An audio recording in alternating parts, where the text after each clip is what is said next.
Assalamualaikum warahmatullahi wabarakatuh. Pada Ke-12 yang ini mana melanjutkan dari pertemuan sebelumnya, yaitu membahas tentang proses penyusunan peraturan perundang-undangan pada sebab yang kedua di bab ketiga.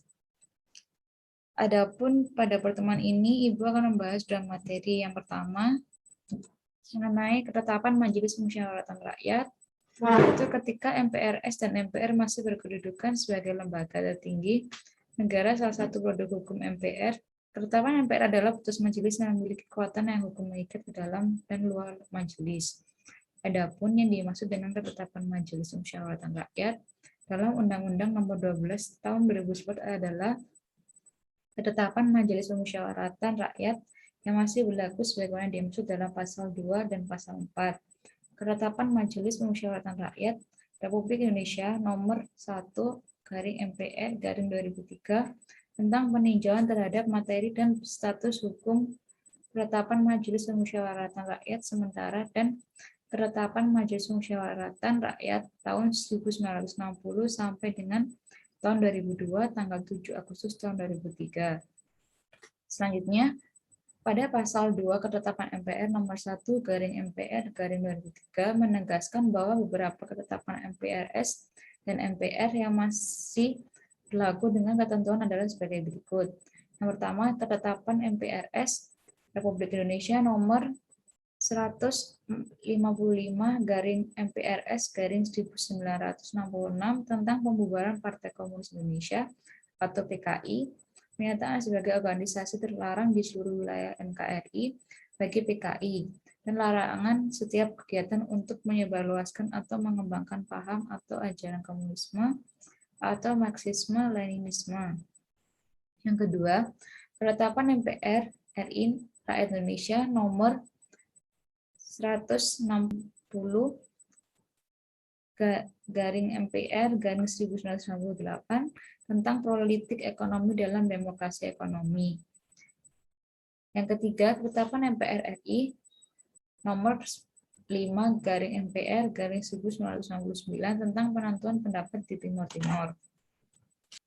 Kemudian yang kedua mengenai undang-undang dan peraturan pemerintah pengganti undang-undang.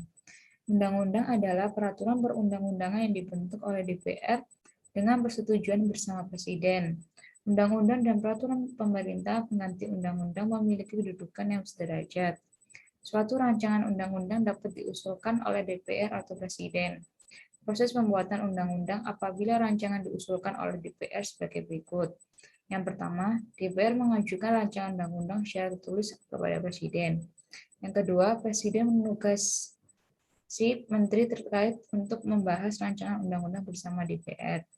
Yang ketiga, apabila disetujui bersama oleh DPR dan Presiden, selanjutnya rancangan undang-undang oleh Presiden menjadi undang-undang. Kemudian berikut adalah alur proses pembentukan undang-undang. DPR memegang kekuasaan membentuk undang-undang terdapat pada pasal 20 ayat 1. Kemudian anggota berhak mengajukan usul rancangan undang-undang yang mana terdapat pada pasal 21.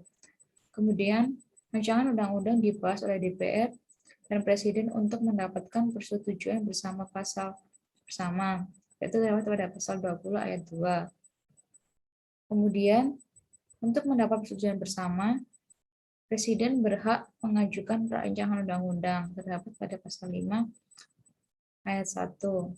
Selanjutnya, kemudian mengesahkan undang-undang pasal 20 ayat 4, kemudian ke atas, yaitu dalam hal rancangan undang-undang tidak disahkan dalam waktu 30 hari. Rancangan undang-undang tersebut sah menjadi undang-undang dan wajib diundang-undangkan. Terdapat pada pasal 20 ayat 5. Kemudian turun ke bawah, jika tidak mendapat persetujuan bersama, kemudian alurnya akan tidak boleh diajukan lagi dalam persidangan masa itu. Terdapat pada pasal 20 ayat 1. Pasal 20 ayat 3. Kemudian, untuk proses pembuatan undang-undang apabila rancangan diusulkan oleh DPD sebagai berikut. DPD mengajukan usul rancangan undang-undang kepada DPR secara tertulis, kemudian DPR membahas rancangan undang-undang yang diusulkan oleh DPD melalui alat kelengkapan DPR. Yang keempat, DPR membahas rancangan undang-undang secara tertulis kepada Presiden. Yang kelima, apabila disetujui bersama oleh DPR dan Presiden, selanjutnya rancangan undang-undang disahkan oleh Presiden menjadi undang-undang. Adapun setelah kalian menyimak materi yang telah Ibu sampaikan, silakan membuat peta konsep,